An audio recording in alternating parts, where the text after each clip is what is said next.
Ladies and gentlemen, please take out your Tiger Rising copy of your book, please, from your binder. And today we're going to read chapter 7, 8, and 9. So we will begin on page 6. It turned out to be an extraordinary day in almost every possible way. It started with finding the tiger, and it ended with Sistine Bailey sitting down next to him on the bus on the way home from school. Her dress was torn and muddied. There was a scrape down her right arm, and her hair stuck out in 100 different directions. She sat down in the empty seat beside him and stared at him with her black eyes.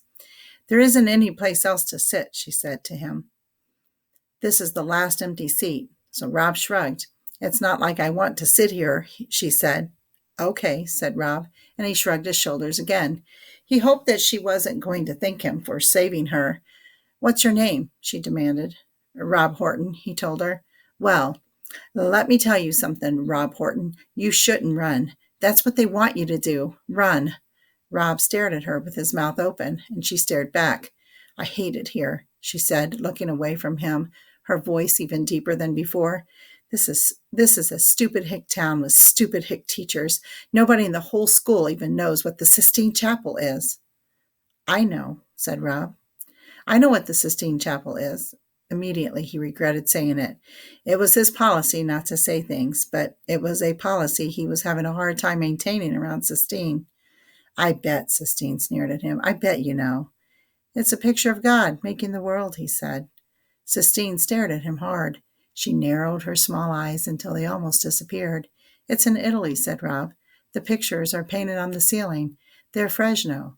It was as if a magician had cast a spell over him. He opened his mouth, and the words fell out, one on top of the other, like gold coins. He couldn't stop talking. I don't got to go to school on account of my legs. I got a note that said so.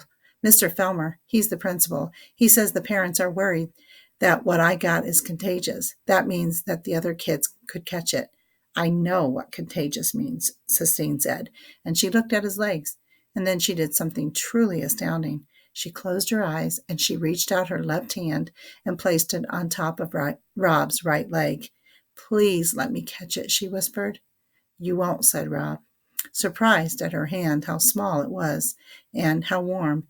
It made him think for a minute of his mother's hand, tiny and soft. He stopped that thought. "It ain't contagious," he told her. "Please let me catch it," Sistine whispered again, ignoring him, keeping her hand on his leg. "Please let me catch it, so I won't have to go to school." "It ain't a disease," said Rob. "It's just me." "Shut up," Sistine said, and she sat up very straight, her lips moving. The other kids shouted and screamed and laughed and called to each other, but the two of them sat apart from it all, as if their seat was an island in the sea of sweat and exhaust. Sistine opened her eyes. She took her hand away and rubbed it up and down both of her own legs. "You're crazy," Rob told her. "Where do you live?" Sistine asked, still rubbing her hand over her legs. "In the motel, in the Kentucky Star." "You live in a motel?" she said, looking up at him. "It ain't permanent," he told her. "It's just until we get back on our feet." Sistine stared at him. "I'll bring you your homework," she said. "I'll bring it to you at the motel." "I don't want my homework," he told her. "So?" said Sistine. By then, Norton and Billy Threemonger had spotted them sitting together, and they were moving in. Rob was relieved when the first thump came to the back of his head, because it meant that he wouldn't have to talk to Sistine anymore. It meant that he wouldn't end up saying too much, telling her about the important things like his mother or the tiger. He was glad, almost, that Norton and Billy were there to beat him into silence.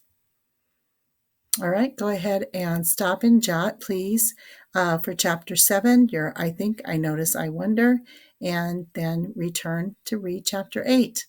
Thanks for watching.